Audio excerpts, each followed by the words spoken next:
علیکم ورحمۃ اللہ نحمدہ ونصلی علی رسولہ الکریم اما بعد فاعوذ باللہ من الشیطان الرجیم بسم اللہ الرحمن الرحیم رب اشرح لی صدری ویسر لی امری واحلل عقدۃ من لسانی یفقہوا قولی۔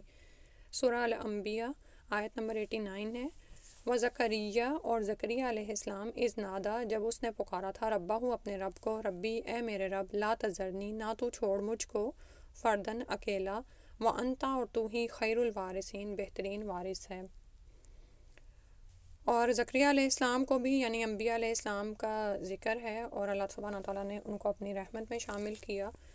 تو اب ان کا ذکر ہے کہ جب انہوں نے اپنے پروردگار کو پکارا، اے میرے پروردگار مجھے تنہا نہ چھوڑنا اور تو بہترین وارث تو ہی ہے۔ تو زکریا علیہ السلام اور ان کی اولاد کے لیے اور ان کا اپنی اولاد کے لیے اللہ کو پکارنے کا جو قصہ ہے وہ اس سے پہلے ہم سورہ آل عمران اور سورہ مریم کے آغاز میں پڑھ رہے ہیں۔ تو وارث زکریا علیہ السلام نے کیوں مانگا تھا؟ تاکہ وہ ان کی مسند واعظ و ارشاد کا وارث ہو۔ یعنی یہاں پر یہ نہیں ذہن میں آنا چاہیے کہ یہ کوئی انبیاء کی وراثت تھی، یعنی مالی وراثت تھی جس کے لیے وہ وارث مانگ رہے تھے، یعنی بیٹا، یا پھر ایسا نہیں تھا کہ وہ کمزور تھے اور اولاد کا سہارا چاہ رہے تھے، جیسا عموماً ایک دنیا دار انسان کی اپروچ ہوتی ہے نا، کہ اس کو یہی ہوتا ہے کہ اب میرا اتنا بڑا بزنس ہے، اتنی دولت جائیداد ہے، تو یہ کون دیکھے گا، میرا تو کوئی وارث ہی نہیں ہے۔ اور بہت سارے لوگ اپنے اولڈ ایج میں اسی لیے آ کر بیمار پڑ جاتے ہیں، حتیٰ کہ حالانکہ ان کے پاس بیٹیاں ہوتی ہیں، لیکن بعض اوقات صرف نرینہ اولاد کی خواہش میں وہ یہ صورتحال ہوتی ہے، ماں باپ دونوں کا یہ حال ہوتا ہے۔ اور اسی طرح یہ خیال رہتا ہے کہ بیٹیاں تو پرایا مال ہیں، یعنی جو عام میں آپ کو باتیں بتا رہی ہوں جو ایک اسپیشل کلچر کا حصہ ہیں، کہ پرایا مال ہے تو ہمارے لیے کون ہوگا نا، ہماری دیکھ بھال کرنے والا، بڑھاپے میں کون دیکھنے والا ہوگا۔ تو آپ یہ دیکھیں کہ اول تو ہمیں یہی نہیں علم کہ ہم کتنا جیتے ہیں نا، اور پھر اس بات کی کیا گارنٹی ہے کہ جو اولاد ہوگی وہ آپ کا واقعی سہارا بنے گی، ٹھیک ہے۔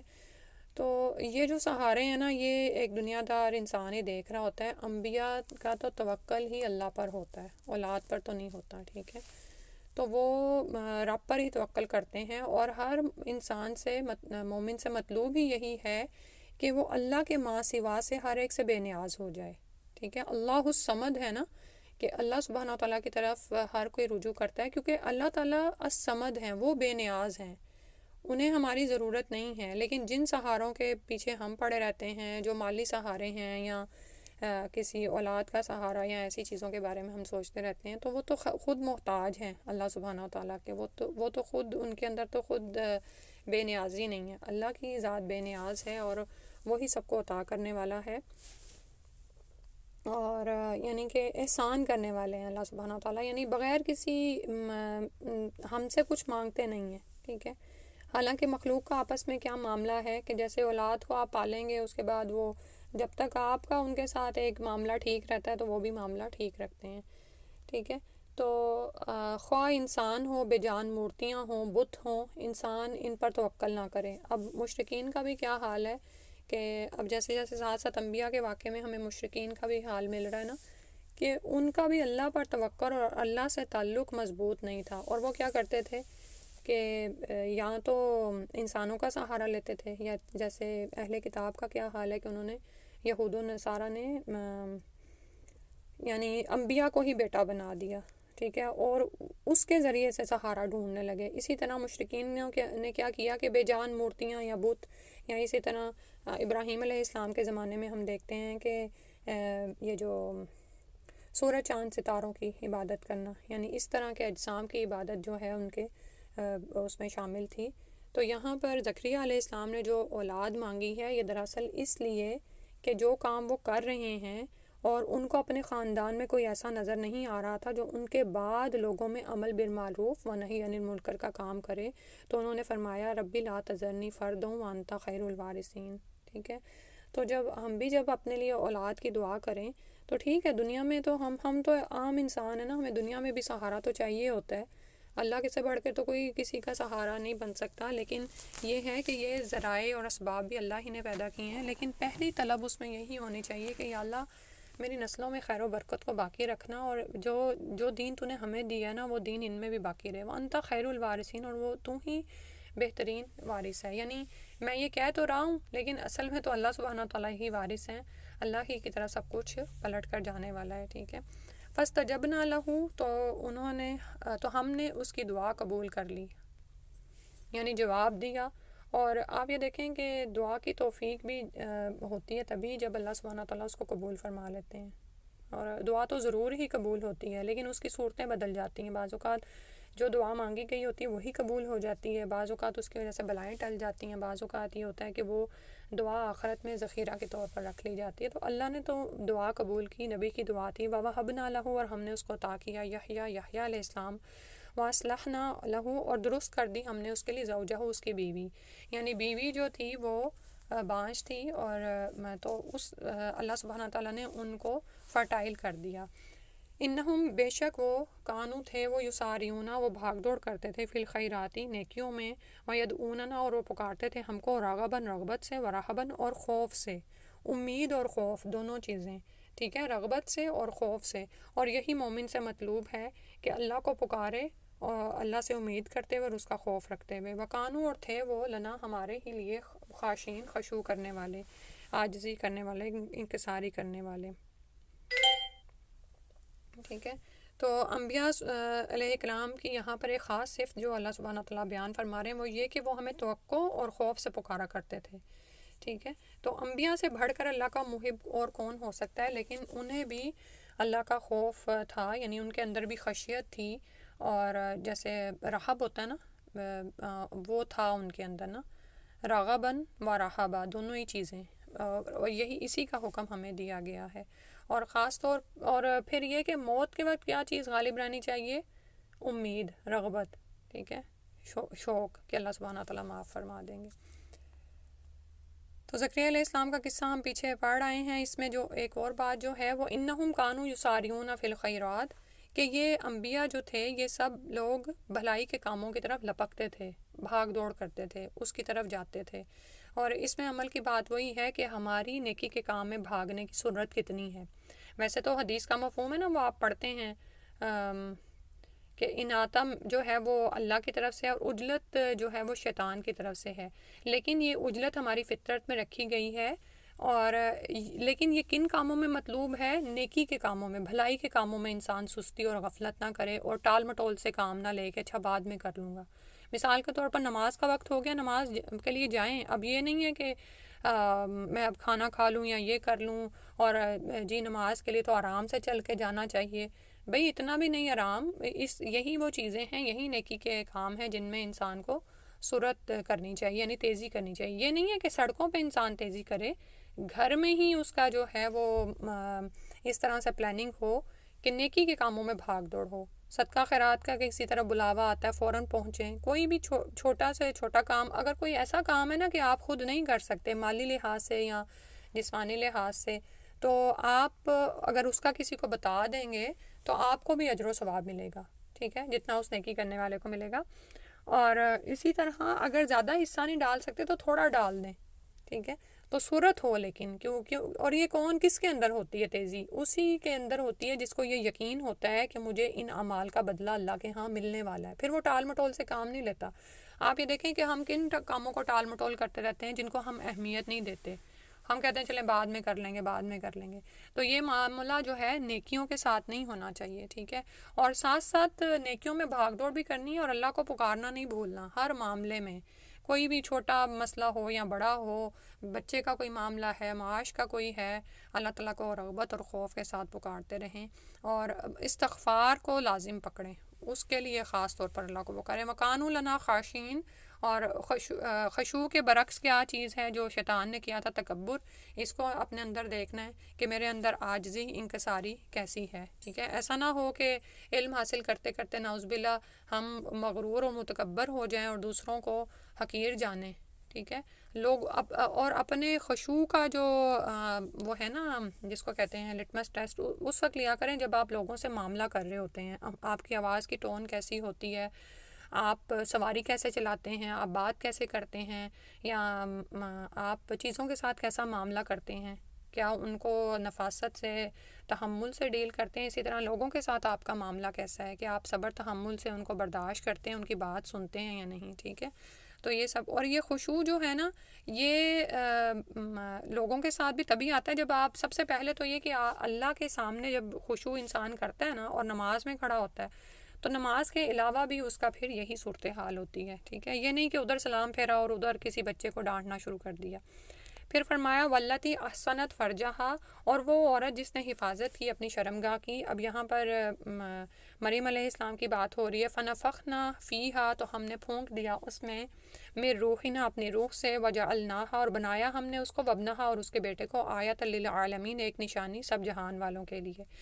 تو اس عورت کی بھی اللہ نے اپنی رحمت میں داخل کیا، اور وہ کون ہیں؟ انہوں نے اپنی عصمت کی حفاظت کی تھی، خاص طور پر اس کا ذکر ہے۔ فرجہا، اپنی شرمگاہ کی، احسنت، حسن سے ہے نا قلعہ، ٹھیک ہے، تو انہوں نے حفاظت کی تھی اپنی شرمگاہ کی، اور عورت کے لیے عزت ہی جو ہے نا وہ سب سے بڑی چیز ہوتی ہے، جان مال تو بعد کی بات ہے۔ تو انہوں نے اپنی عزت کی حفاظت کی، تو اللہ سبحانہ تعالیٰ نے خاص طور پر اس خصوصیت کا ان کے لیے ذکر کیا ہے، اور ان میں اپنی طرف سے پھونکا۔ اور جبریل علیہ السلام آئے تھے جو پھونک ماری تھی، تو اضافت تشریفی بھی ہو سکتی ہے کہ اللہ تعالیٰ نے نسبت اپنی طرف کی ہے، یعنی اللہ ہی کے حکم سے ہوا تھا، اگر جبریل علیہ السلام بھی آئے تھے تو اللہ ہی کے حکم سے۔ اور بنایا ہم نے اس کو اور اس کے بیٹے کو آیۃ للعالمین، ایک نشانی تو دونوں کے لیے یہ ہے نا کہ بغیر باپ کے بیٹا پیدا ہوا، ٹھیک ہے، وہ جو پھونک ماری تو مریم علیہ السلام کو حمل ٹھہر گیا، اور پھر اسی طرح سے جیسے ولادت ہوتی ہے ویسے ہی ولادت ہو گئی، یعنی عیسیٰ علیہ السلام پیدا ہوئے۔ تو یہ ایک معجزہ تھا، ایک نشانی تھی، اور اللہ سبحانہ وتعالیٰ خوب قدرت رکھنے والے ہیں، وہ جس طرح چاہیں تخلیق کریں، اور 4 طرح کی تخلیق ہمارے سامنے آتی ہے نا، ٹھیک ہے۔ پہلی تخلیق تو آدم علیہ السلام کی ہوئی بغیر ماں اور باپ کے، حوا علیہ السلام کی ہوئی بغیر عورت کے، اور اسی طرح یہاں پر یہ تخلیق بھی یہ اللہ کی قدرت ہے، وہ ہر واللہ علی کل شیء قدیر، کہ وہ ہر چیز پر قدرت رکھتا ہے، تو یہاں پر اللہ سبحانہ تعالیٰ نے بغیر مرد یا باپ کے تخلیق فرمائی، تو یہ ایک بہت بڑی نشانی تھی للعالمین، جہان والوں کے لیے۔ اور ایک نشانی جو آیا جو مریم علیہ السلام کے لیے وہ ہے کہ آپ جو پیچھے پڑھ رہے ہیں کہ زکریا علیہ السلام جب ان کے حجرے میں داخل ہوتے تو دیکھتے کہ بے موسمی پھل ہیں، اور ان کے پاس صحیفے بھی آتے تھے، تو وہ بھی کیا تھا؟ وہ بھی نشانی تھی کہ زکریا علیہ السلام کے علاوہ ان کا کوئی کفیل نہیں تھا، لیکن سبحان اللہ ان کے پاس اللہ سبحانہ تعالیٰ کی طرف سے رزق آتا تھا۔ پھر اس کے بعد فرمایا ان ھذہ امتکم امۃ واحدہ، یقیناً یہ امت ہے تمہاری ایک ہی امت، وانا، اور میں ربکم تمہارا رب ہوں، فاعبدون، تو میری ہی عبادت کرو۔ تو یہاں پر امت سے کیا مراد ہے؟ ملت توحید کی امت، یعنی آپ یہ دیکھیں کہ کسی بھی ایسی جماعت، لوگوں کے گروہ کو امت کہا جاتا ہے، یا لوگوں کا گروہ نہ بھی ہو، جیسے ابراہیم علیہ السلام بھی ایک ملت ہیں، حالانکہ وہ اکیلے تھے، تو جو ایک نظریے پر قائم ہو، یا ان کے یا اگر لوگ ہیں تو ان کے مابین کوئی ایک چیز کامن ہو، کامن گراؤنڈز پہ، مثلا رنگ ہو سکتا ہے، نسل ہو سکتی ہے، مذہب ہو سکتا ہے، زبان ہے، یا وہ کسی ایک امت سے تعلق رکھتے ہیں، قوم سے ہیں، ٹھیک ہے، تو یہ سارا کیا ہے کہ وہ پھر ایک ملت کہلاتے ہیں، ملت یا امت کہلاتے ہیں۔ تو یہاں پر دراصل انبیاء کی جماعت کی طرف اشارہ ہے کہ یہ انبیاء کی جماعت ہی تمہاری امت ہے، اور وہ اس کی بنیاد کیا ہے؟ ملت توحید، ٹھیک ہے،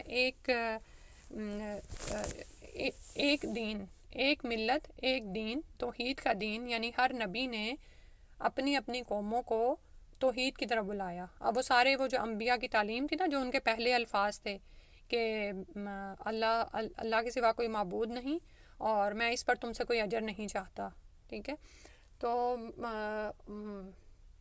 یعنی شرک سے روکا اور توحید کی طرف بلایا، اور ان سب کا جو تعلیم تھی وہ ایک ہی تھی، اور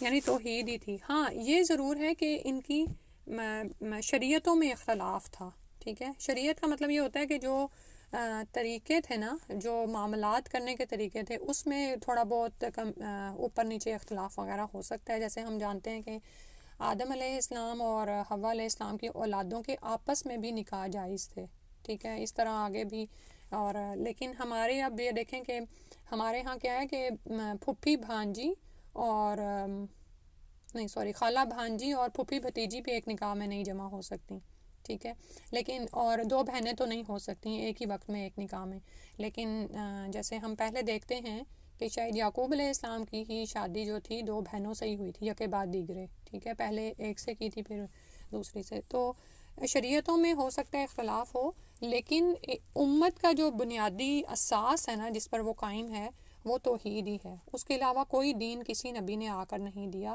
تو یہ ایک ہی امت ہے، اور فرمایا کہ وَأَنَا رَبُّكُمْ، اور میں ہی تمہارا رب ہوں، فَاعْبُدُونِ، میری ہی عبادت کرو. ٹھیک ہے. تو اور آپ یہ دیکھیں کہ اگر کوئی شخص تعصب کو چھوڑ کر سارے انبیاء کی ہی ڈیٹیلز کو پڑھے اور ان کی تعلیمات کا جائزہ لے، باوجود اس کے کہ یہ آسمانی کتب تبدیل کر دی گئی، تحریف کر دی گئی ہے، اور صرف قرآن ہی اپنی اصل فارم میں ہے، لیکن اس کے باوجود بھی توحید کا بنیادی اصول کتابوں میں مل جائے گا. یعنی حجت تو تمام ہے، اتنا بدلنے کے باوجود بھی توحید کا بنیادی جو اصول ہے نا وہ نہیں بدلا ہے. ایون یہ جو نعوذ باللہ عیسیٰ علیہ السلام کو اللہ کا بیٹا قرار دیتے ہیں نا، تو اس کی بھی بنیاد ان کی کتابوں میں نہیں ملتی ہے، حالانکہ انہوں نے کتنا ہی اس کو بدل دیا ہے. تو اللہ تعالیٰ نے فرمایا انا ربکم، میں ہی تمہارا رب ہوں، فاعبدون، تو میری ہی عبادت کرو. ٹھیک ہے. آپ اس عبادت میں دیکھ لیں جیسے ایک بندہ یا غلام ہوتا ہے نا، تو ابھی جو ہم نے پڑھا پیچھے زکریا علیہ السلام کے لیے کہ انہوں نے وارث کیوں مانگا تھا؟ اپنے مسند واض و ارشاد کے لیے، کہ یہاں پر کوئی وارث آئے. ٹھیک ہے. تو توکل ان کا اللہ پر ہی تھا. تو توکل، خشوع اور یہ ساری جو قلبی عبادات ہیں نا، یہ بھی صرف رب کے لیے ہونی چاہیے. یعنی ہم جب یہ پڑھتے ہیں نا آئے تو ہم کہتے ہیں ہاں انا ربکم فاعبدون، ہم تو اللہ کو رب مانتے ہیں، اللہ تو ہی ہمارا رب ہے، ہم تیری عبادت کرتے ہیں. لیکن اس چیز کو اپنی زندگی میں دیکھا کریں کہ اللہ پر میرا بھروسہ کتنا ہے. یعنی یہ بھی اللہ کی عبادت کا ہی حصہ ہے کہ ہم اللہ کی طرف سے آئی شرعی تقدیر کو بھی مانیں اور کونی تقدیر کو بھی مانیں. یعنی جو اللہ تعالیٰ نے ہمیں احکامات دیے ہیں نا وحی الہی کے ذریعے، ان کو بھی ہم مانیں گے کیونکہ وہ ہمارا رب ہے، خالق مالک معبود وہی ہے. ٹھیک ہے. تو اسی طرح ہمارے ساتھ تقدیر میں اگر کوئی کام ہو جاتا ہے، کوئی ہمارا پیارا فوت ہو جاتا ہے، کوئی ہم سے چیز چلی جاتی ہے، تو اس پہ پھر ہم کیا دیکھیں گے؟ ایوب علیہ السلام کا رویہ دیکھیں گے نا. ٹھیک ہے. کہ اس وقت ہم کیا تقدیر کو کوسنے بیٹھ جاتے ہیں یا ہم اللہ سے شکوہ شروع کر دیتے ہیں. تو یہ کیا ہے مطلب؟ کہ ہم اللہ کو رب نہیں مانتے؟ کیا وہ نہیں جانتا کہ ہمارے لیے کیا بہتر تھا تو اس نے کر دیا؟ تو ہمیں کاموں کی مصلحت اور وہ سب کچھ نظر نہیں آتا. لیکن اللہ کو رب ماننے کا مطلب یہ ہے کہ اس کی دی ہوئی تقدیر پر بھی راضی ہو جانا. جو بھی خیر و شر کے فیصلے اس کی طرف سے ہوتے ہیں، ہمارا ایمان ہے کہ اس کی طرف سے ہوتے ہیں اور ہم اس پر بھی خوش ہیں. وَتَقَطَّعُوا أَمْرَهُمْ بَيْنَهُمْ، اور انہوں نے ٹکڑے ٹکڑے کر ڈالا اپنے معاملے کو آپس میں. کُلٌّ إِلَيْنَا راجعون، وہ سارے کے سارے ہمارے ہی طرف لوٹنے والے ہیں. اب لوگوں کا معاملہ یہاں پر بتایا جا رہا ہے کہ انبیاء کی جماعت تو تمہاری امت ہے جو ایک ہی امت ہے، لیکن لوگوں نے اپنے دین کے معاملے کو آپس میں ٹکڑے ٹکڑے کر ڈالا. یعنی امت توحید کا جو اصل سبق تھا، ملت توحید کا، اس کو بھلا دیا. اور لیکن یاد رکھو کہ سب کے سب کو ہماری ہی طرف لوٹ کر آنا ہے، اور اللہ سبحانہ وتعالیٰ نے تو وہی توحید کا ہی سبق دیا ہے نا، اس کے مطابق ہی انسان کا امتحان ہوگا. ٹھیک ہے. تو یہ جو قطعوا امرہم بینہم ہے، اس سے مراد کیا ہے؟ کہ ہر کوئی اپنی اپنی کوئی بات لے کر الگ ہو گیا، جماعتیں بنا لیں، گروہ بنا لیے، اختلافات کیے. اور آپ ہی دیکھیں کہ قرآن میں 20 مقامات پر فرمایا گیا ہے کہ عالم الغیب، حاضر و ناظر، حاجت روا، مشکل کشا صرف اللہ سبحانہ وتعالیٰ ہے. اور تمام انبیاء کا مشترکہ دین بھی یہی تھا، وہ بھی یہی بتاتے رہے. لیکن اب کتنے ہی لوگ ہیں جو ان باتوں میں پڑ گئے کہ غیب کا علم اللہ کے، نعوذ باللہ ہمارے پیر کو بھی ہے. وہ یہ بتا دیتے ہیں کہ فلاں کی چوری کس نے کرائی، فلاں کا نقصان کس نے کیا، اور یا پھر جادو ٹونے میں پڑ جانا ایسی چیزوں میں. اور حاضر ناظر کا جو ہم نے عقیدہ گھڑ رکھا ہے کہ رسول صلی اللہ علیہ وسلم حاضر ہوتے ہیں، یا یہ کہ حاجت روا اور مشکل کشا کے نام پر ہمارے ہاں بہت ساری چیزیں رائج ہیں، نعوذ باللہ. تو اب جب سب لوگ ایک مرکز کو نہیں تھامتے نا، یعنی ملت جو ہے نا توحید، وہ ایک مرکز ہے، ایک جس کو کہتے ہیں نا کہ جو خلیے میں ہوتا ہے نا بیچ میں، بتائیں آپ میں سے کوئی تو. ہاں جی، نیوکلس ہوتا ہے. ٹھیک ہے نا. وہ اس کو ساری جو باقی جو اشیاء ہیں نا اس کے گرد جڑی ہوئی ہوتی ہیں. ٹھیک ہے. اب سمجھیں گے وہی ختم ہو گیا تو پھر وہ سارا کچھ ہی ختم ہو جاتا ہے اس کا نا. تو بالکل یہی معاملہ ہے کہ جب لوگوں نے توحید کو چھوڑا اور آپ یہ دیکھیں کہ ہمارا قبلے کی طرف بھی منہ کیوں کرایا جاتا ہے؟ وحدانیت کے لیے. اور اس چیز کا احساس آپ کو کعبہ جا کے کتنا زیادہ ہوتا ہے نا، کہ ہر رنگ نسل کا جو فرد ہے وہ سب ایک ہی رب کی عبادت کے لیے دوڑ رہے ہیں. ادھر اذان ہوتی ہے اور ادھر سب کا مقصد ایک ہی رہ جاتا ہے. حیرت ہوتی ہے کہ یہاں پر تو ہم اذان کی آواز سنتے ہیں اور اس کو ہم اگنور بھی کر دیتے ہیں نعوذ باللہ، لیکن وہاں پر ہر ایک کو کام ہی یہ ہے. اور کس طرح سے اتنی ماشاءاللہ سبحان اللہ وہ جماعت بن جاتی ہے لاکھوں کی تعداد میں.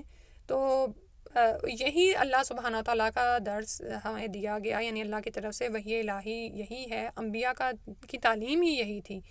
لیکن خدا جانے اپنے اپنے ملکوں میں جا کے کیا ہوتا ہے کہ پھر وہی یعنی اختلافات ہیں، چاہے وہ دین کے نام پر ہیں، چاہے وہ بدعات کے نام پر ہیں، چاہے وہ یہ جو پیری مریدی کے نام پر ہیں. اگلے دن جیسے میں سن رہی تھی کہ ایک جگہ ہے پتہ نہیں وہاں پر اتنی جیسے دیگ ہوتی تھی نا سلمان علیہ السلام کے زمانے میں، بڑی بڑی دیگیں ہوتی تھی، ویسی ایک دیگ ہے اور دور دراز سے ممالک کے سے لوگ وہاں پر نذرانے بھیجتے ہیں اور وہ دیگ سارا سال تقریباً خالی رہتی ہے اور اس میں وہ نذرانے ڈالے جاتے ہیں. اجمیر شریف میں نا داتا جو ہے، ہاں، اور یہ داتا کا ہی جو لفظ آپ کے منہ سے ہی نکلا ہے، داتا کون ہے؟ دینے والا. وہ صرف رب بھی ہو سکتا ہے نا. ٹھیک ہے. تو یہاں یہ کہ گنج کا مالک یعنی خزانوں کا مالک کون ہے؟ اللہ ہے. قرآن میں ہم بار بار پڑھتے ہیں کہ اللہ سبحانہ تعالیٰ ہی آسمان و زمین کے مالک ہیں. اور یہاں پر بھی دیکھیں آ رہا ہے کہ کلن الینا راجعون. ابھی وجہ سے وراثت ہی کی بات ہو رہی تھی نا، تو وراثت بھی تو اصل میں تو اللہ ہی کی ہے، سب کچھ تو اللہ کی طرف لوٹنے والا ہے. یہ تو ہم لوگوں کے بس دنیا کے بکھیڑے ہوتے ہیں کہ آج فلاں مر گیا تو اس کی وراثت اب کس کو جائے گی. اصل میں تو جس کو جائے گی اس نے بھی مر جانا ہے. ٹھیک ہے. تو اللہ تعالیٰ ہی سارے خزانوں کے مالک ہیں. تو اس دیگ کا معاملہ یہ ہے کہ سارا سال اس میں اس طرح چیریٹی آتی ہے، وہ اس بابے کے یا جو بھی وہاں پر ہے اس کے نام پر. اور سب یہ ایک نہیں ہے، they are more then one. کیونکہ میں نے جب وہ ڈیٹیل پڑھی نا تو اور اس کے بعد جی وہاں پر ایک خاص دن آتا ہے جہاں پر اس میں کوکنگ ہوتی ہے، پکایا جاتا ہے کھانا، اور اس میں اتر کے وہ پتہ نہیں نکالتے ہیں اس کو. اور یعنی مجھے دماغ گنگ رہ جاتا ہے کہ سبحان اللہ، یعنی لوگ کن کاموں میں پڑے ہوئے ہیں. ٹھیک ہے، کہ اللہ نے ایک آسان مذہب دیا ہے، اس کو چھوڑ کر ہم کدھر چل پڑے ہیں. ٹھیک ہے. اور پھر اس میں نعوذ باللہ جن عقائد پر انسان جم جاتا ہے، پھر اس پر بحث و مباحثے، دلیلیں اور اپنے کتابیں بھی نکال کے لے آنا، اور یعنی کہ اور علماء بیچارے ایک طرف کھڑے ہی رہ جاتے ہیں اور وہ بھی کچھ نہیں کر پاتے. ٹھیک ہے. تو اس کا حل کیا ہے کہ لوگوں کو ملت توحید سے اللہ سے جوڑا جائے، ایک کتاب سے جوڑا جائے، ایک رسول سے جوڑا جائے. ٹھیک ہے. فَمَن عمل من الصالحات، تو فرمایا کہ جو کوئی عمل کرے گا نیکیوں میں سے، وَهُوَ مُؤْمِنٌ، اور مومن بھی ہو، فَلَا كُفْرَانَ لِسَعْيِهِ، تو نہیں ہے ناقدری اس کی کوشش کی. سبحان اللہ. ابھی اوپر اختلافات کی بات ہو رہی تھی نا، تو بعض اوقات ہم جیسے بیچارے جو نئے نئے دین سیکھنا شروع کرتے ہیں وہ بھی ان میں پڑ جاتے ہیں، اور کتنی دفعہ ایسا ہوتا ہے وقت ضائع بھی ہو جاتا ہے، بعد میں احساس ہوتا ہے. اللہ تعالیٰ نے فرمایا جو کوئی عمل صالح کرے گا اور وہ ایمان والا بھی ہو. اور ایمان کے لیے کیا ہے کہ اللہ سبحانہ تعالیٰ کے لیے اس کا دین خالص ہو. ٹھیک ہے.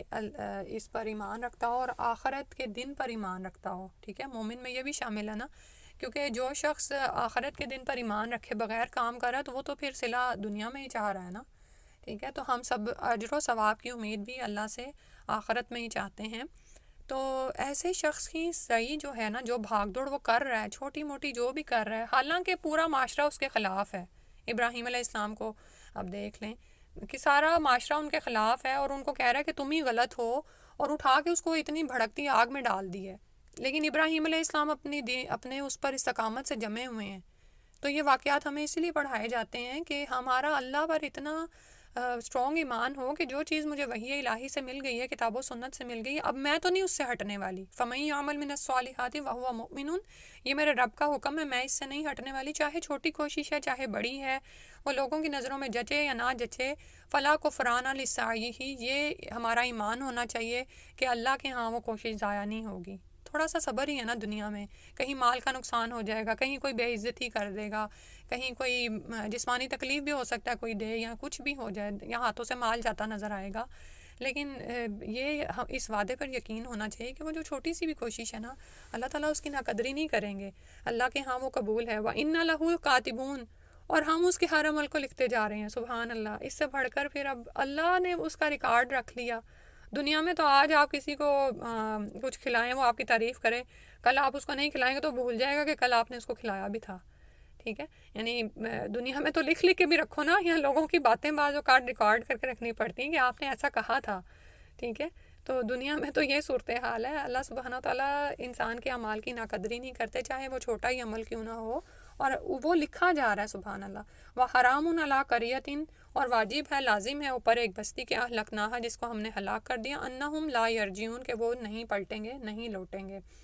تو اس میں اللہ سبحانہ تعالیٰ کا کلیہ بتا دیا گیا، ایک سنت ہے کہ حرام ہے اس بستی پر جس کو ہم نے ہلاک کر دیا، کہ ممکن نہیں کہ وہ ہمارے پاس لوٹ کر نہ آئے، بلکہ انہیں آنا پڑے گا۔ اور اس آیت کے کئی مطلب بیان کیے جاتے ہیں، اور وہ اپنی جگہ پر سبھی درست ہیں۔ ایک تو وہی ہے جو ترجمے سے واضح ہے کہ بعض مجرم بستیوں کو ہم ہلاک کرتے ہیں تو یہ ان کو جرائم کا پورا بدلہ نہیں ہوتا، ٹھیک ہے؟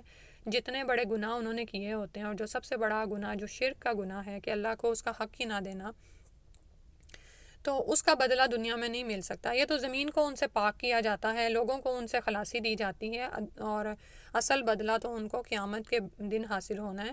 انہم لا یرجعون، کہ بے شک وہ نہیں لوٹیں گے، یعنی یہ کہ انہیں ضرور اللہ سبحانہ تعالیٰ کے پاس قیامت کے دن حاضر ہونا ہے، تو انہیں ان کے جرائم کی سزا بھی ملے گی، تو یہ ممکن ہی نہیں ہے کہ وہ نہ لوٹیں۔ دوسرا مطلب یہ ہے کہ ہم صرف اسی بستی کو ہلاک کرتے ہیں جن کے متعلق ہمیں یقین ہوتا ہے کہ وہ اپنے برے اعمال سے کبھی باز نہیں آئیں گے، یعنی ایمان نہیں لائیں گے، ٹھیک ہے؟ انہم لا یرجعون، کہ وہ ایمان نہیں لائیں گے، پلٹ کر توحید کی طرف نہیں آئیں گے، کیونکہ یہ وہاں پر لوگ کہتے ہیں نا کہ نہیں ان کو مہلت دے دی جاتی تو وہ یہ ہوتا اور وہ ہوتا، ٹھیک ہے؟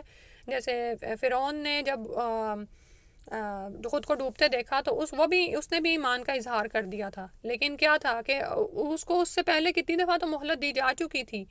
تو اللہ سبحانہ تعالیٰ کے علم میں ہے کہ وہ چاہے اس کو اس کے بعد بھی مہلت دی جاتی تو وہ کر کے وہی آتا، ٹھیک ہے؟ انہم لا یرجعون، کہ واپس توحید کی طرف نہ پلٹتا۔ تیسرا مطلب یہ ہے کہ ہلاک شدہ بستیوں کے لیے یہ ممکن نہیں کہ ان کو دوبارہ زندہ کر کے واپس دنیا میں بھیجا جائے، تاکہ اب وہ اچھے اعمال کریں اور تلافی مافات کر سکیں۔ تو یعنی مطلب یہ ہوا کہ انہم لا یرجعون، کہ یہ لوگ اپنے برے اعمال سے واپس نہیں آنے والے، ٹھیک ہے؟ اور اسی طرح جب آگے پہنچا دیے جائیں گے تو دنیا میں واپس نہیں آنے والے کہ اچھے اعمال کریں، ٹھیک ہے؟ یعنی ان کو توبہ کی مہلت بھی نہیں دی جائے گی۔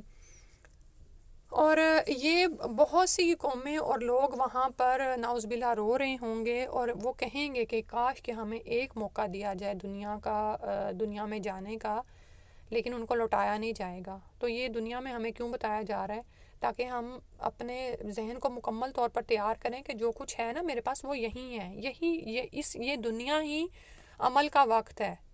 ایک ایک لمحہ جو میرے ہاتھ سے گزر ہے نا وہ فوت ہو رہا ہے، وہ گزرتا چلا جا رہا ہے، ٹھیک ہے؟ یا ایک ایک مال کا جو پینی بھی ہے جو میں اس دنیا میں لگا رہی ہوں اور وہ فضول جا رہی ہے، اللہ کی راہ میں نہیں ہے یا ضرورت کے لیے نہیں ہے، تو وہ ضائع جا رہی ہے، وہ واپس نہیں مجھے ملنے والی۔ مجھے جب نعوذ باللہ اللہ نہ کرے کہ جب انسان وہاں پر یوم الحسرہ ہے نا، قیامت کا دن، وہ حسرت میں ڈالے جائیں گے اور وہ چاہیں گے کہ سب مال بھی لے لیں۔ دنیا آتا نا، پڑھ چکے ہیں ہم پیچھے شاید سورہ المائدہ میں، کہ دنیا میں جتنا کچھ بھی ہے اور اس کے برابر مثل اور بھی اگر انسان فدیے میں دے کر چاہے گا کہ بس اس کو اس عذاب سے جان چھوٹ جائے، تو تب بھی اس کو نہیں چھوٹنے والی، ٹھیک ہے؟ وہ جہاں پر ایک دفعہ پہنچا دیا گیا تو اس کو یہ نہیں ہے کہ اب وہ کہے کہ مجھے دنیا میں دوبارہ لوٹایا جائے تو میں اچھے اعمال کر رہا ہوں، میں کچھ کر رہا ہوں، میں صدقہ کر رہا ہوں، ہرگز نہیں۔ انہم لا یرجعون، وہ ہرگز نہیں پلٹیں گے یا لوٹیں گے۔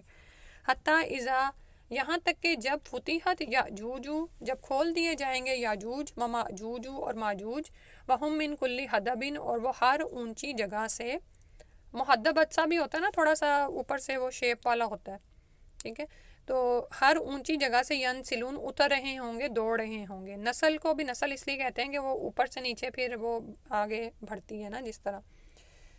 تو اس آیت کا تعلق جو ہے نا پچھلی آیت سے بھی ہے کہ جس دن یاجوج ماجوج کو کھول دیا جائے گا اور قیامت قائم ہو جائے گی نا، تو وہ ایک مفہوم جو اوپر میں نے کیا ہے نا کہ اس وقت یقیناً ان تباہ شدہ بستیوں کو واپس لوٹنا پڑے گا.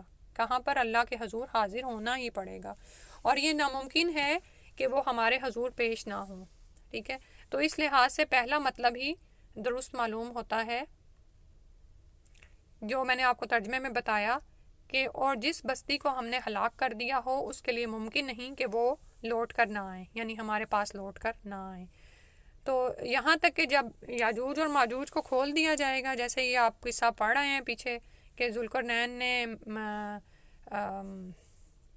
وہاں پر ان کے اور قوم کے درمیان ایک دیوار قائم کر دی تھی تاکہ یاجوج ماجوج زمین والوں کی طرف آ کر فساد نہ کریں. ٹھیک ہے،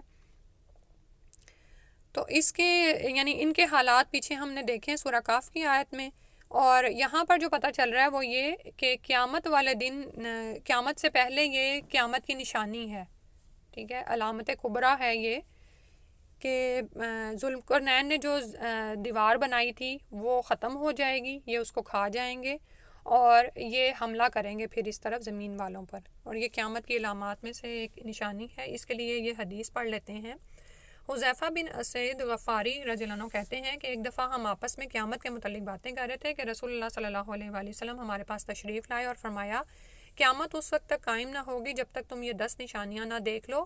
پھر آپ نے بالترتیب ان سب کا ذکر فرمایا ایک ایک کر کے. کیا ہیں؟ 10واں دجال کا خروج، پھر اس کے بعد دابت الارض کا ظاہر ہونا، آفتاب کا مغرب سے طلوع ہونا، عیسیٰ علیہ السلام کا نزول، یاجوج ماجوج کی شورش، 3 مقامات پر زمین کا دھنس جانا، مشرق میں، مغرب میں اور جزیرۃ العرب میں. اور ان 9 نشانیوں کے بعد ایک آگ پیدا ہوگی جو لوگوں کو یمن سے نکالے گی اور انہیں ان کے اجتماع کے مقام یعنی شام کی طرف لے جائے گی. مسلم کتاب الفتن کی حدیث ہے اور اشراط الساعہ میں آئی ہے. ٹھیک ہے، تو جب یہ دیوار ٹوٹے گی تو یاجوج ماجوج یوں حملہ آور ہوں گے جیسے کوئی شکاری جانور قفس سے آزاد ہو کر اپنے شکار پر جھپٹتا ہے. یہ لوگ اپنی کثرت اور ازدحام کی وجہ سے ہر بلندی اور پستی پر چھا جائیں گے. ٹھیک ہے، جب بہت زیادہ لوگ آ رہے ہوں نا تو ویسے بھی ایسا لگتا ہے کہ جیسے بلندی سے بہت تیزی سے آپ پر چھا رہے ہوں نا، تو جدھر دیکھو انہی کا ہجوم نظر آئے گا. ان کا بے پناہ سیلاب ایسی شدت سے تیز رفتاری سے آئے گا کہ کوئی انسانی طاقت اسے روک نہیں سکے گی. حالانکہ اس سے پہلے آپ جانتے ہیں کہ امام مہدی کی سرپرستی میں جنگیں بھی ہوں گی اور عیسیٰ علیہ السلام کے ہاتھوں دجال کا بھی قتل ہو جائے گا. لیکن یہ ایک ایسی چیز ہے، ایسا فتنہ ہے یاجوج ماجوج کا کہ اس کو کوئی انسانی طاقت بھی نہیں روک سکے گی.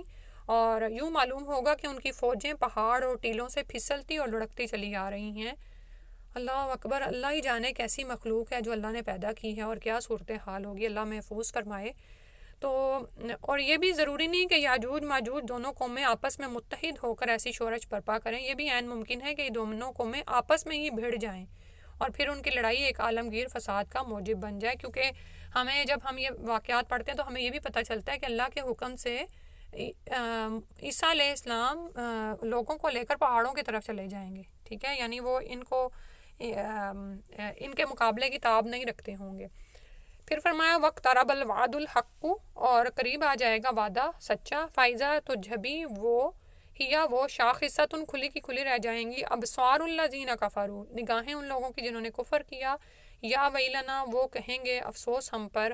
قد کننا، تھے ہم، تحقیق یعنی یقیناً تھے ہم، فی غفلت من ھذا، اس دن سے غفلت میں تھے. بل کننا ظالمین، بلکہ ہم ہی ظالم تھے. تو یاجوج ماجوج کی شورش کے بعد جلد ہی قیامت برپا ہو جائے گی. جیسے اوپر ابھی میں نے نشانیاں 10 گنوائی ہیں آپ کو بڑی والی. تو قیامت کے واقعہ ہونے سے پہلے نیک لوگوں کو اٹھا لیا جائے گا. عبداللہ بن عمر بن عاص فرماتے ہیں کہ قیامت ان لوگوں پر قائم ہوگی جو اللہ کی مخلوق سے بدترین ہوں گے. ٹھیک ہے، یعنی قیامت اشرار پر قائم ہونی ہے. یہ مسلم کتاب الامارات کی حدیث ہے. عبداللہ بن مسعود سے جو روایت ہے اس میں شرار المخلق کے بجائے شرار الناس کے الفاظ آئے ہیں، یعنی قیامت ان لوگوں پر آئے گی جو لوگوں میں سب سے بدتر ہوں گے. تو یہ بدترین لوگ جب قیامت واقعہ ہونے کا منظر دیکھیں گے تو آنکھیں ان کی پھٹی کی پھٹی رہ جائیں گی. اس وقت حسرت و یاد سے کہیں گے قد کننا فی غفلت من ھذا، یعنی ہم تو بھولے ہی رہے. بل کننا ظالمین، بلکہ ہم ہی ظالم ہیں. یعنی ساتھ ہی پہلے تو خود ہی کہنے لگیں گے نا کہ ہم تو بھول گئے، ہمیں تو پتہ ہی نہ چلا کہ یہ دن بھی آنا تھا. لیکن ساتھ ہی مان گئے، اعتراف کیا. بل کننا ظالمین، کہ یہ ہماری ہی غلطی تھی کہ ہم نے پیغمبروں کا کہنا نہیں مانا، پیغمبروں کی بات نہیں مانی، انہوں نے تو سمجھانے میں کوئی کسر نہیں چھوڑی تھی۔ تو ظلم کیا ہوتا ہے؟ کسی کو اس کا حق نہ دینا، ٹھیک ہے، چیز کو اس کے مقام پر نہ رکھنا، ٹھیک ہے۔ تو حق بات بتائی گئی لیکن انہوں نے اس پر کان ہی نہیں دھرے۔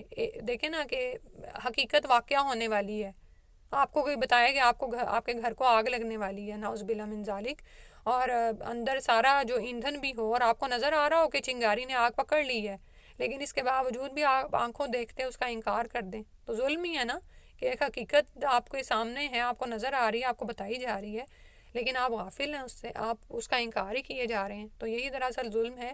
تو وہ اس دن اعتراف بھی کر لیں گے، آنکھیں تو ان کی پھٹی کی پھٹی رہ جائیں گی، کیونکہ آپ یہ دیکھیں کہ جو چیز ہمیں بتائی بھی جاتی ہے نا لیکن اس کی طرح سے ہم آنکھیں بند کر لیتے ہیں، تو اور وہ وقوع پذیر ہو جاتی ہے، تو واقعی پھر حیرت کے مارے یہی حال ہوتا ہے، ٹھیک ہے۔ کوئی آپ کو کہے کہ فلاں مہمان آ رہا ہے لیکن آپ اٹھنے کو تیار نہیں ہیں، اس کے لیے کچھ تیار ہی نہیں کرنا چاہ رہے ہیں، لیکن وہ پھر آ جاتا ہے، تو پھر آپ ہکا بکا رہ جاتے ہیں، ٹھیک ہے۔ تو اس دن کا تو ان کو خبردار کیا ہر نبی نے آ کر، لیکن قد کنہ فی غفلت من ھذا، اللہ سبحانہ تعالیٰ ہمیں ہماری غفلت سے نکال دے، یعنی ہم بھی کتنی ہی دفعہ خبردار کیے جاتے ہیں، کتنی نصیحتیں بھی سنتے ہیں، لیکن بعض اوقات پھر وہی سستی اور وہ ہوتی ہے۔ تو اس دن کوئی اللہ کو معرض الزام نہیں ٹھہرا سکے گا، کوئی شیطان کو بھی معرض الزام نہیں ٹھہرائے گا، بلکہ خود ہی کو ظالم کہیں گے کہ ہم ہی تھے ظالم، اور اللہ سبحانہ تعالیٰ نے تو حجت تمام کر دی تھی۔ انکم وما تعبدون من دون اللہ، اللہ تعالیٰ فرمائے گا تم بھی اور جنہیں تم اللہ کے سوا پوچھتے رہے سب جہنم کا، اللہ کے سوا حسب جہنم، جہنم کا ایندھن ہو، ٹھیک ہے، یعنی کہ سب کے سب آج آگ میں جلائے جاؤ گے، اور اللہ کے علاوہ جس چیز کی عبادت کی ہوگی لوگوں نے، ان کو بھی حسرت کے طور پر ان کے ساتھ اٹھا کر جہنم میں پھینک دیا جائے گا، استغفر اللہ، یعنی اور یہ کن کے لیے آ رہا ہے کہ ان کے معبودوں یعنی بتوں سمیت جہنم میں ڈال دیا جائے گا۔ اللہ سبحانہ تعالیٰ رحم فرما دے۔ اور پھر جو اس وجہ سے جہنم میں ڈالے جائیں گے تو آپ جانتے ہیں نا کہ وہ تو پھر ہمیشگی کے لیے وہاں پر رہنے والے ہیں۔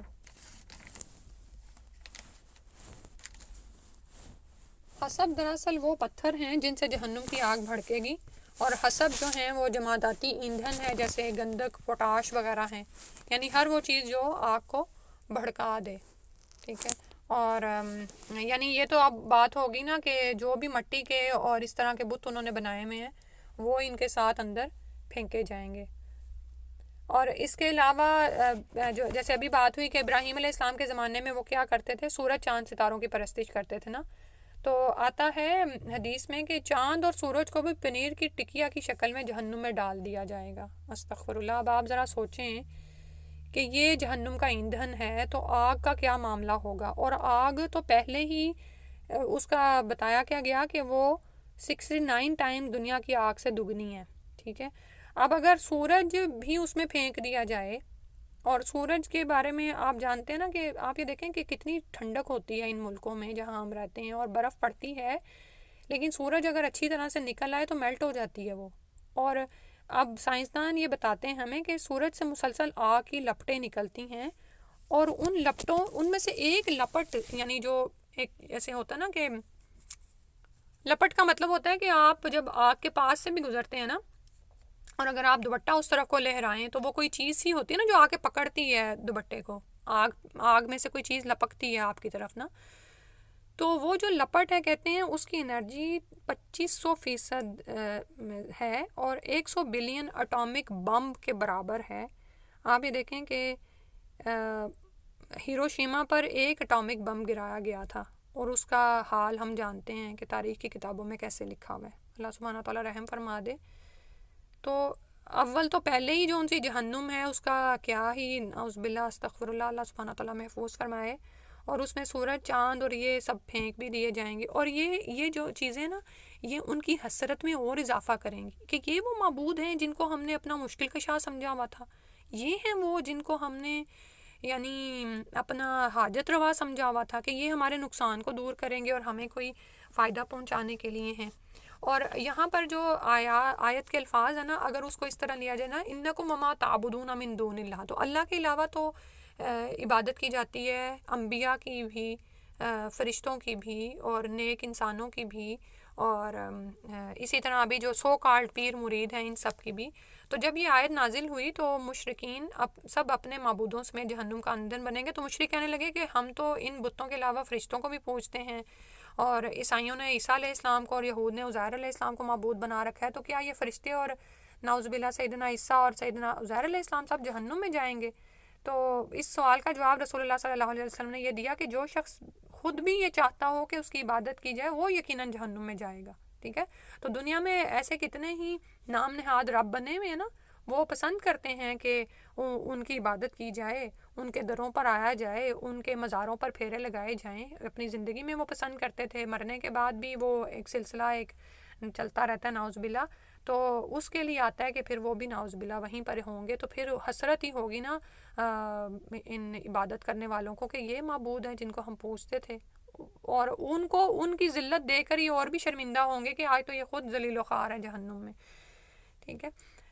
تو اور کہا جاتا ہے کہ جب یہ آیت نازل ہوئی نا تو مشرکین نے اس بات کا مذاق اڑایا، ٹھٹھے اڑائے، ہنسنے لگے، تالیاں بجانے لگے کہ ہم تو چلو بتوں کی عبادت کرتے ہیں، جو انبیاء اور رسولوں کی عبادت کرنے والے ہیں وہ بھی ساتھ ہی جلیں گے. تو ایسا ہرگز نہیں ہوگا، کیونکہ جیسے نوح علیہ السلام کے بارے میں بھی آپ جانتے ہیں نا کہ نوح علیہ السلام کی قوم نے جو بت بنا رکھے تھے وہ نوح علیہ السلام کی قوم کے نیک بزرگوں کے بت تھے. ود، سوا، یغوث، یعوق، نصر جو تھے جن کو وہ پکارتے تھے، وہ حقیقتاً اللہ کے عبادت گزار بندے تھے اور انہیں دیکھ کر اللہ یاد آتا تھا. تو بعد میں تو شیطان نے لوگوں کو یہ پٹی پڑھائی تھی کہ ان بتوں کے مجسمے رکھ کر اپنے پاس رکھ لو تو تمہیں اللہ کی عبادت کا وہی مزہ آئے گا جو ان بزرگوں کی موجودگی میں آتا تھا. تو پھر ابتدا میں ان کے اسی غرض سے بت تراشے گئے کہ ان کو دیکھ کر اللہ یاد آئے، لیکن بعد میں ڈائریکٹ انہی بتوں کی عبادت ہونا شروع ہو گئی. یہ بخاری کتاب و تفسیر کی ہے، اس سے لیا گیا ہے. تو شیطان اپنے مقصد میں کامیاب ہو گیا اور بنی نوع انسان میں شرک کا آغاز ہوا. ٹھیک ہے. لیکن یہاں پر یہ یاد رکھیں کہ جو لوگ ایسے بزرگ جو دنیا میں اپنی عبادت نہیں چاہتے بلکہ وہ آپ کو اللہ سے ہی جوڑتے ہیں، تو ایسے لوگوں کو تو جہنم کی ہوا بھی نہیں لگے گی. تو باقیوں کے لیے فرمایا انتم لہا واردون، تم سب اس میں وارد ہونے والے ہو. یعنی جن کو تم پوجتے تھے، جن کی عبادت کرتے تھے علاوہ اللہ کے، سبھی اس کا ایندھن بنو گے. لو کانا ہاؤلائی آلہۃ ما وردوہا، تو فرمایا کہ اگر ہوتے یہ لوگ آلہہ، الہ کی جمع ہے کہ جو بھی معبود تم نے بنا رکھے ہیں نا، گھر رکھے ہیں، تو وہ نہ اس میں وارد ہوتے. یعنی معبود تو وہ ہے نا جو آپ تمہاری کہ اپنی تو مدد کر سکے، وہ تو اس قابل بھی نہیں ہے. وَكُلٌّ فِيهَا خَالِدُونَ، اور سب کے سب کو ہمیشہ جہنم میں رہنا ہے. استغفر اللہ، اللہ سبحانہ تعالیٰ رحم فرما دے.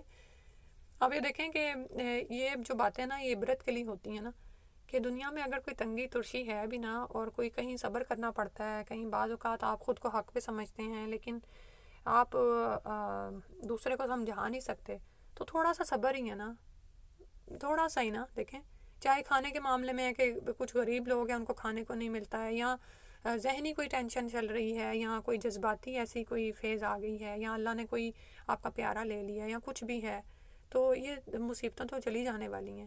ٹھیک ہے. کسی بھی مصیبت کا جو دورانیہ نا وہ زیادہ ہے ہی نہیں دنیا میں. ٹھیک ہے.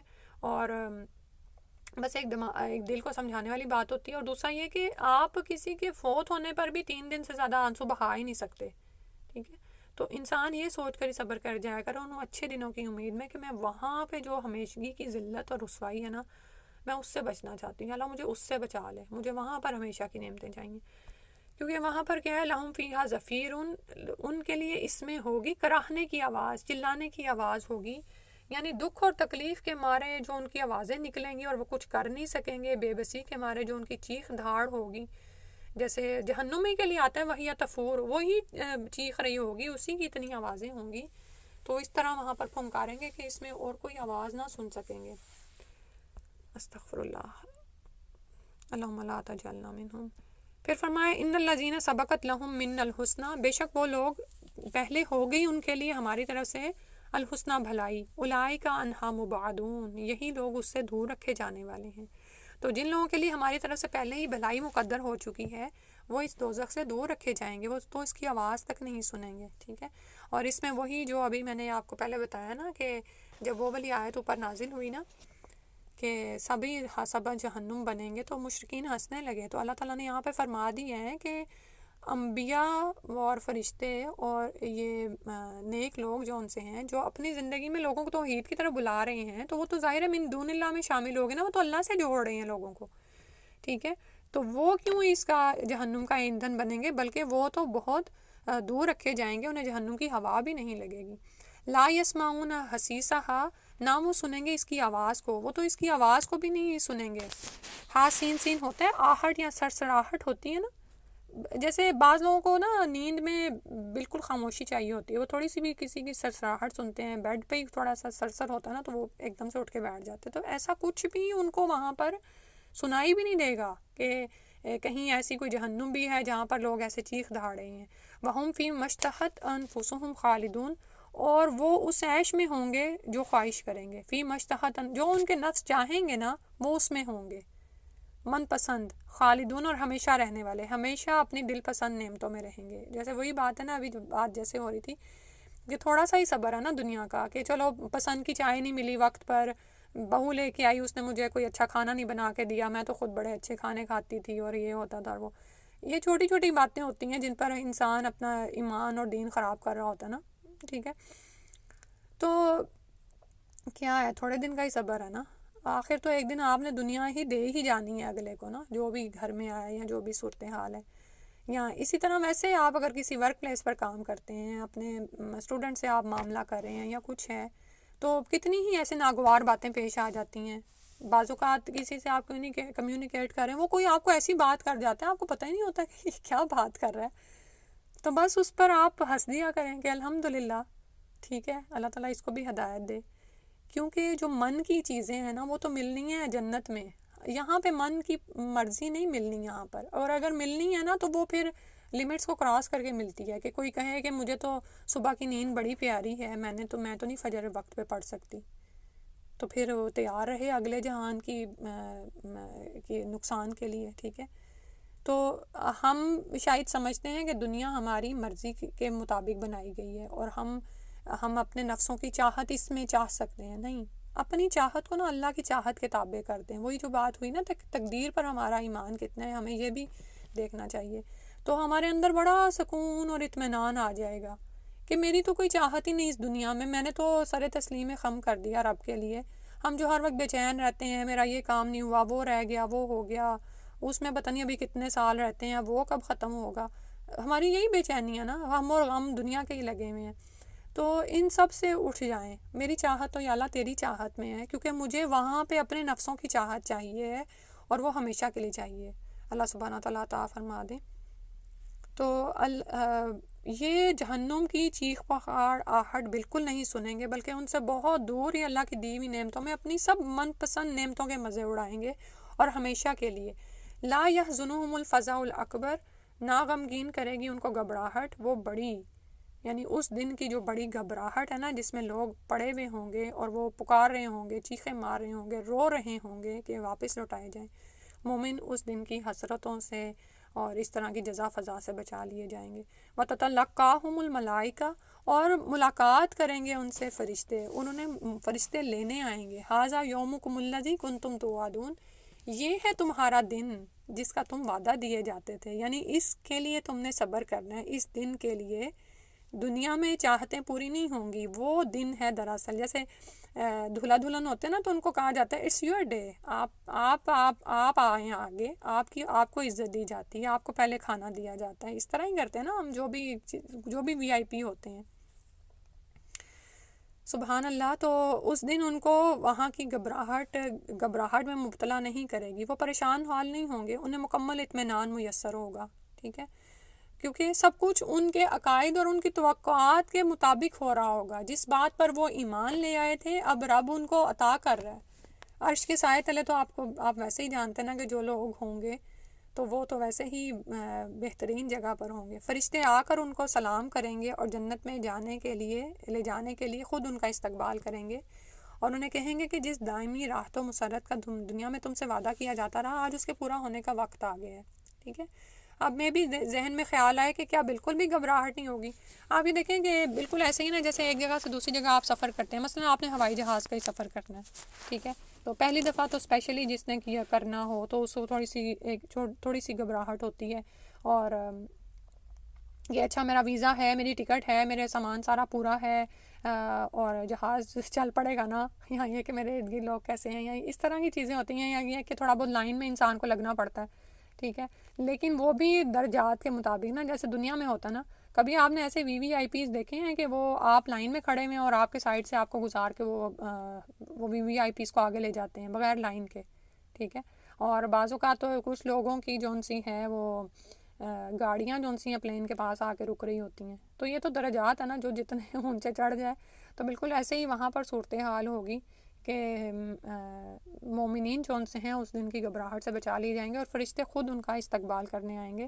ھذا یومکم الذی کنتم توعدون اللہم اجعلنا منہم.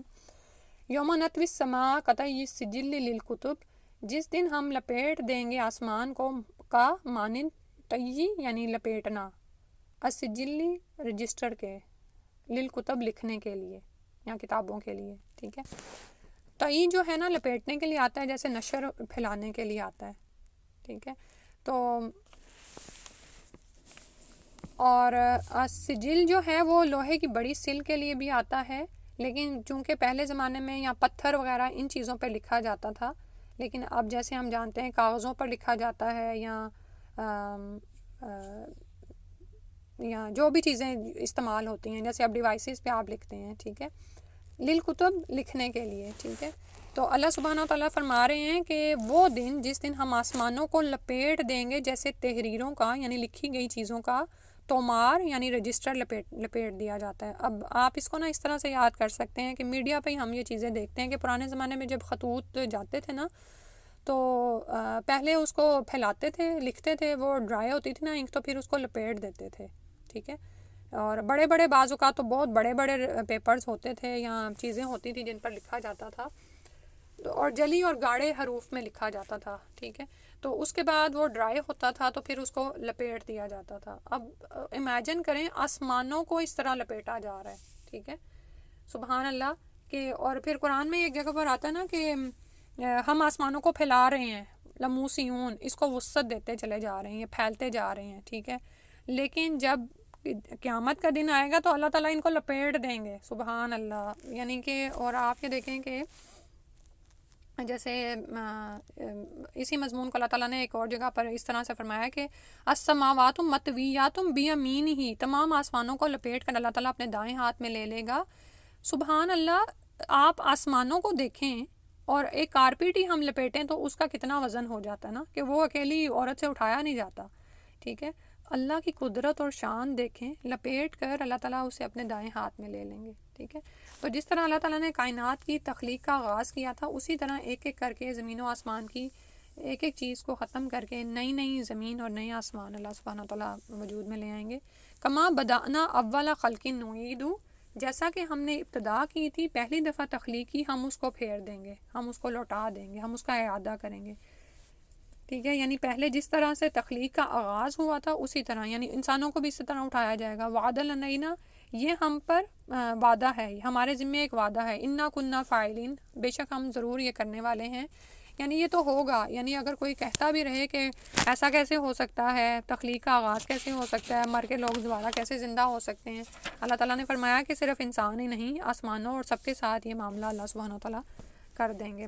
وَلَقَدْ كَتَبْنَا فِي الزَّبُورِ، اور البتہ تحقیق لکھ دیا تھا ہم نے زبور میں، من بعد ذکری، نصیحت کے بعد، ان الارض یرثها، کہ بے شک وارث ہوں گے اس کے، زمین کے، یعنی عبادی الصالحون، میرے نیک بندے، میرے صالح بندے وارث ہوں گے، ٹھیک ہے. تو اب یہاں پر اللہ سبحانہ تعالیٰ نے فرما دیا ہے کہ یہ جو وعدہ تم سے قیامت کے لیے آخرت کے لیے کیا جاتا ہے نا، یہ دنیا میں بھی ہوتا ہے. دنیا میں بھی انبیاء کو اور ان کو محروم نہیں چھوڑا جاتا، بلکہ اللہ سبحانہ تعالیٰ وارث کر دیتے ہیں زمین کے.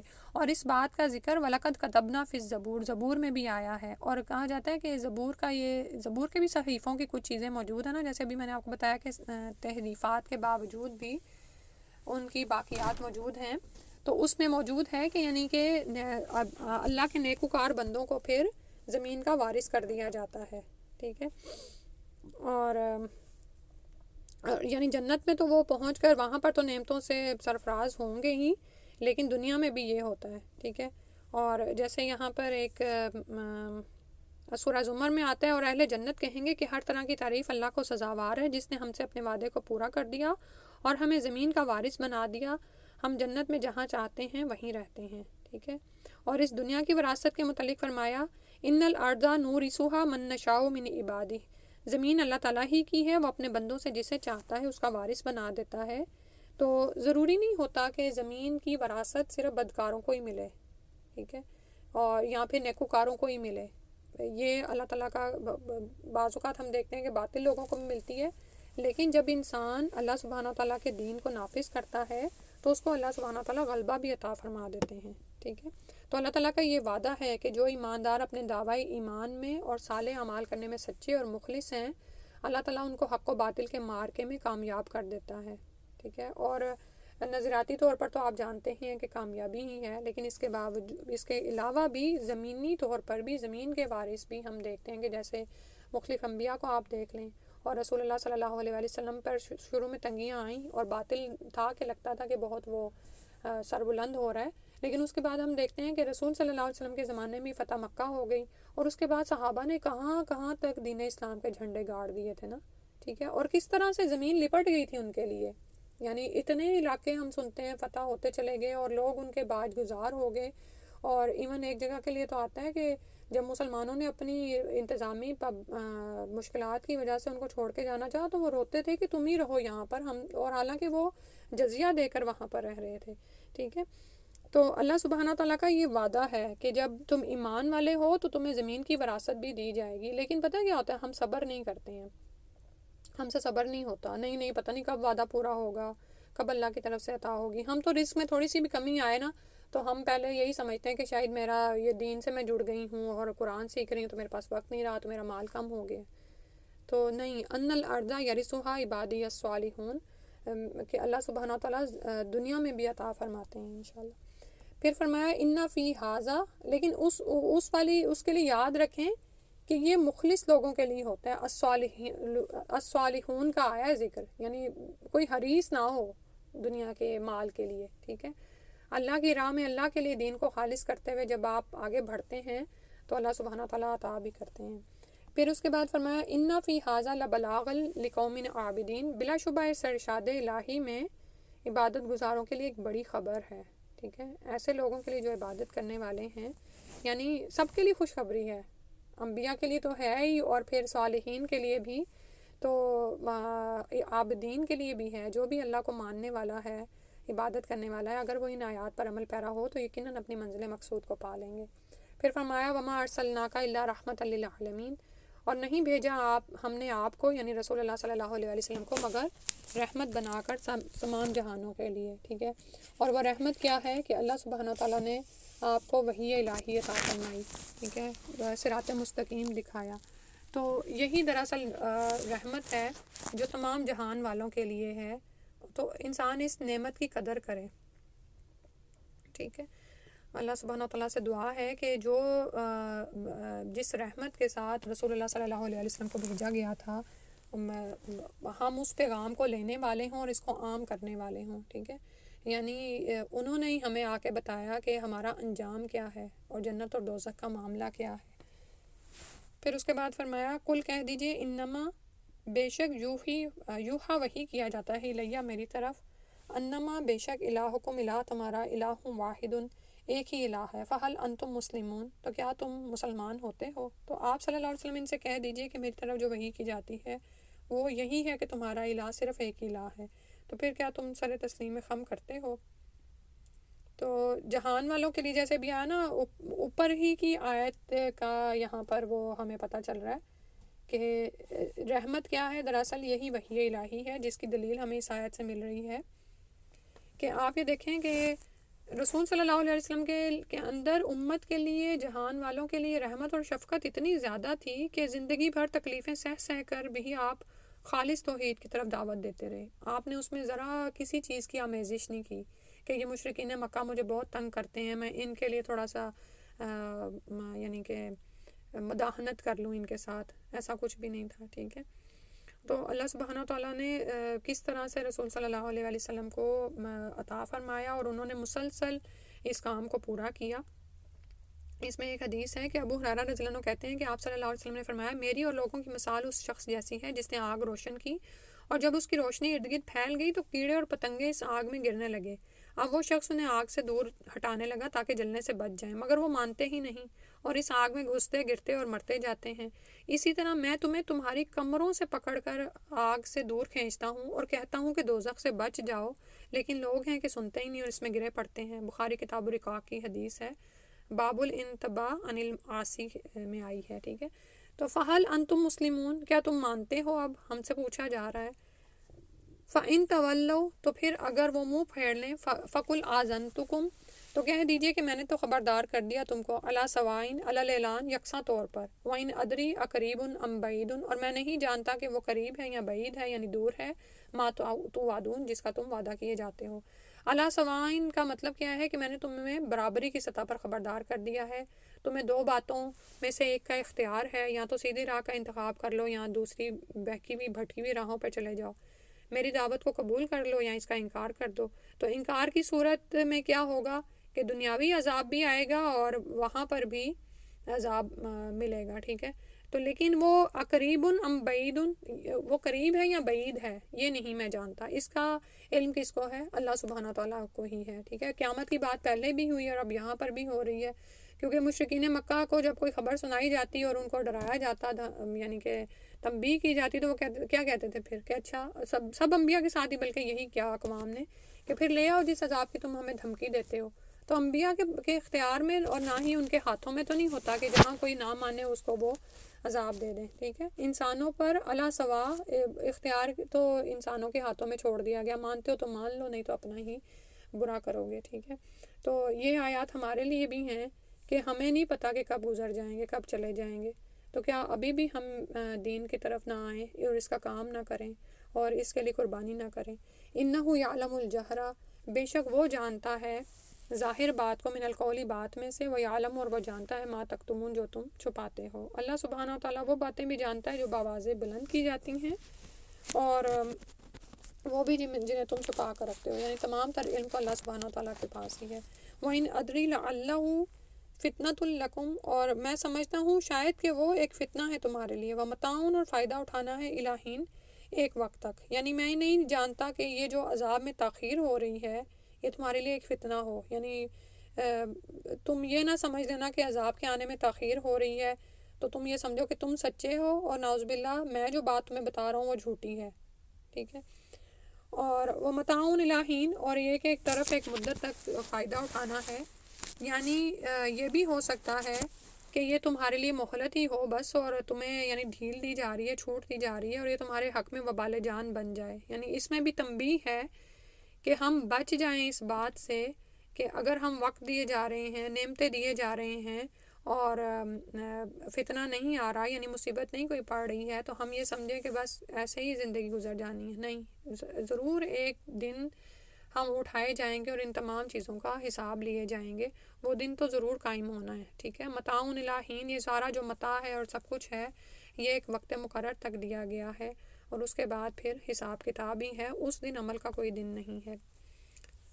قالا, کہا, رب احکم, اے میرے رب فیصلہ کر دیجئے, بالحق کی ساتھ حق کے, وربنا الرحمن, اور ہمارا رب تو رحمان ہے, المستعان, جس سے مدد طلب کی جاتی ہے, نہایت مہربان ہے اور جس سے مدد طلب کی جاتی ہے, علی ما تصفون, اس پر جو تم باتیں بیان کر رہے ہو. ٹھیک ہے, تو سورہ انبیاء کا اختتام ہو رہا ہے اور ایک جو ہے نا مدلل بات کر دی گئی کہ اے میرے رب فیصلہ کر دیجئے حق کے ساتھ. یعنی انبیاء نے تو اپنی دعوت کا کام کیا, رسول اللہ صلی اللہ علیہ وآلہ وسلم نے بھی پیغام پہنچایا, تو پھر دعا کیا ہے کہ یا اللہ ان کافروں اور ہمارے درمیان انصاف کے ساتھ فیصلہ فرما دے.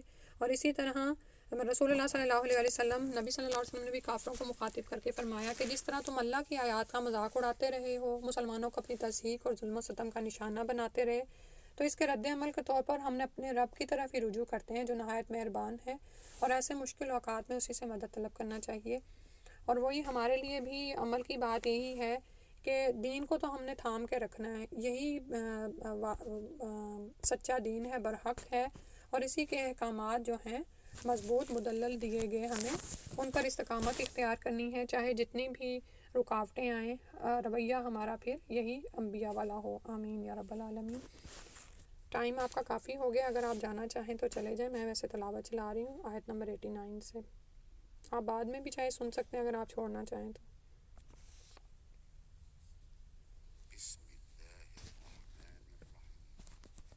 وزكريا إذ نادى ربه رب لا تذرني فردا إذ نادى ربه رب لا تذرني فردا وأنت خير الوارثين فاستجبنا له ووهبنا له يحيى وأصلحنا له زوجه إنهم كانوا يسارعون في الخيرات ويدعوننا رغبا ورهبا وكانوا لنا خاشعين والتي أحصنت فرجها فنفخنا فيها من روحنا وجعلناها وابنها آية للعالمين إن هذه أمتكم أمة واحدة وأنا ربكم فاعبدون وتقطعوا أمرهم بينهم كل إلينا راجعون فمن يعمل من الصالحات وهو مؤمن فلا كفران لسعيه وإنا له كاتبون وحرام على قرية أهلكناها أنهم لا يرجعون حتى إذا فتحت يأجوج ومأجوج وهم من كل حدب ينسلون واقترب الوعد الحق فإذا هي شاخصة أبصار الذين كفروا يا ويلنا قد كنا في غفلة من هذا بل كنا ظالمين إنكم وما تعبدون من دون الله حصب جهنم أنتم لها واردون لو كان هؤلاء آلهة ما وردوها وكل فيها خالدون لهم فيها زفير وهم فيها لا يسمعون إن الذين سبقت لهم منا الحسنى أولئك عنها مبعدون لا يسمعون حسيسها وهم فيما اشتهت أنفسهم خالدون لا يحزنهم الفزع الأكبر وتتلقاهم الملائكة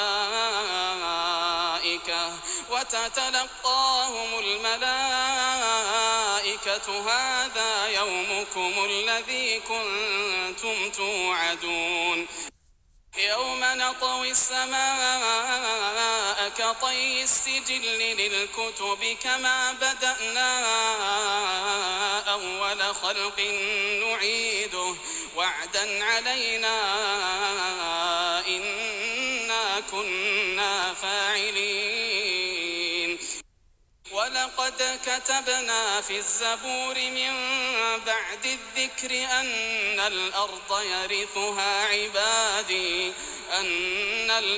يرثها عبادي الصالحون إن في هذا لبلاغا لقوم عابدين وما أرسلناك إلا رحمة للعالمين قل إنما يوحى إلي أنما واحد فهل أنتم مسلمون فإن تولوا فقل آذنتكم على سواء وإن أدري أقريب أم بعيد ما توعدون إنه يعلم الجهر من القول ويعلم ما تكتمون وإن أدري لعله فتنة لكم ومتاع إلى حين قال رب احكم بالحق وربنا الرحمن المستعان على ما تصفون.